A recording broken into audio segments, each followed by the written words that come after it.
For the longest time, the rules for protecting our data were, well, they were pretty simple. But let's be real, those days are over. Those rules, they're completely broken now. We're in a whole new era of constant, super sophisticated attacks, and the old ways of doing things just don't cut it anymore. Okay, so I want you to think about this for a second. Let me ask you a really direct question. When, not if, but when, a sophisticated attack gets past all your defenses, what is your absolute last line of defense? What's the one thing standing between your business and total disaster? And look, the answer here might actually surprise you.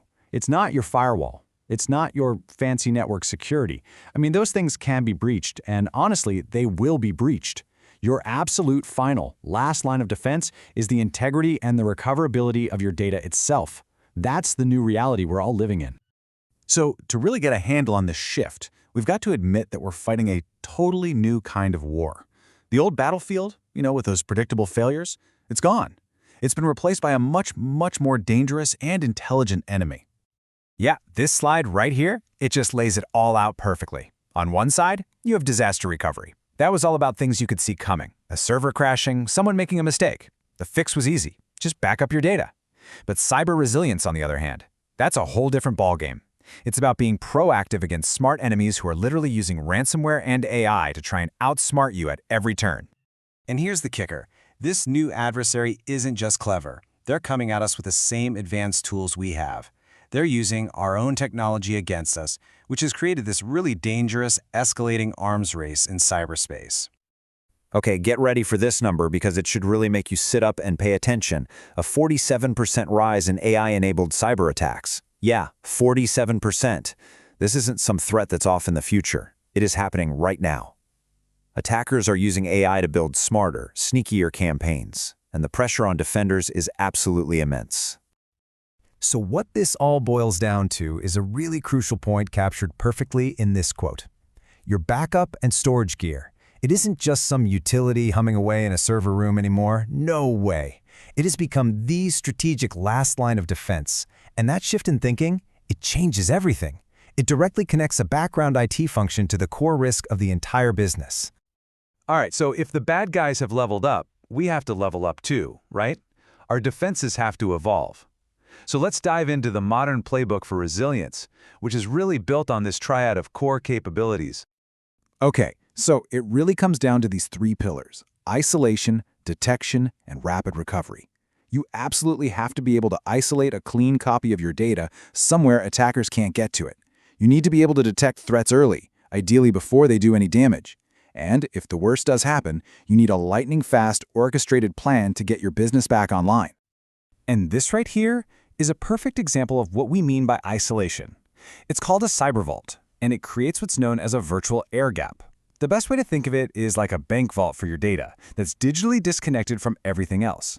So even if ransomware gets into your main systems, it just can't touch the clean data inside that vault. Now, different companies are tackling this in slightly different ways.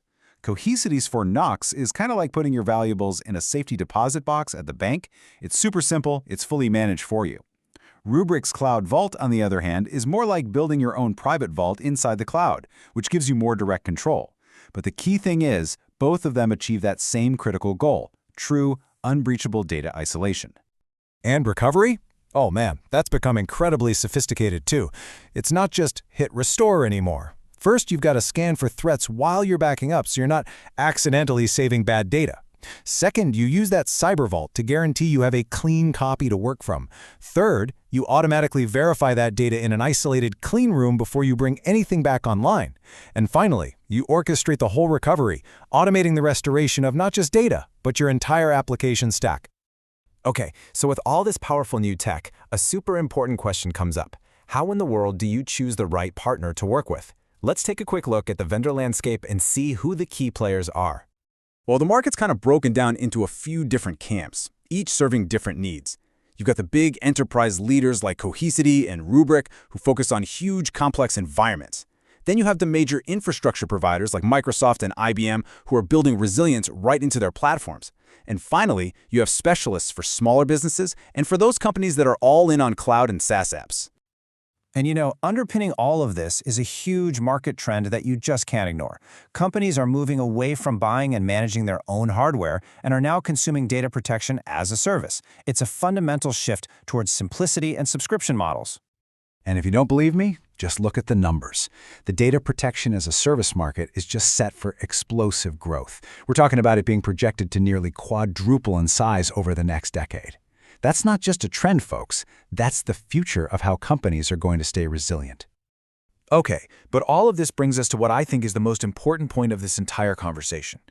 This isn't just about playing defense anymore. In the age of AI, data resilience is actually an offensive strategy. I mean, really think about it. Pretty soon, almost every company is going to have access to the same powerful generative AI models. So what's going to be the difference maker? What's the secret sauce? It's going to be their unique proprietary data. So protecting that data is no longer just about avoiding a loss. It's about securing the fuel for your future innovation. And this slide right here, it just connects all the dots perfectly. This data from TWC shows that top-performing companies are more than twice as likely to have gone all in on the cloud. And why is that? It's simple, really. Because having a modern, cloud-native architecture is the absolute foundation for making your data ready and accessible for AI. So I want to leave you with this final thought, this one big question. Has your organization really made that mental switch? Are you guys still just thinking of your data as this liability you have to protect? Or have you started seeing it for what it truly is, your single most valuable asset for competing and winning in this new AI era?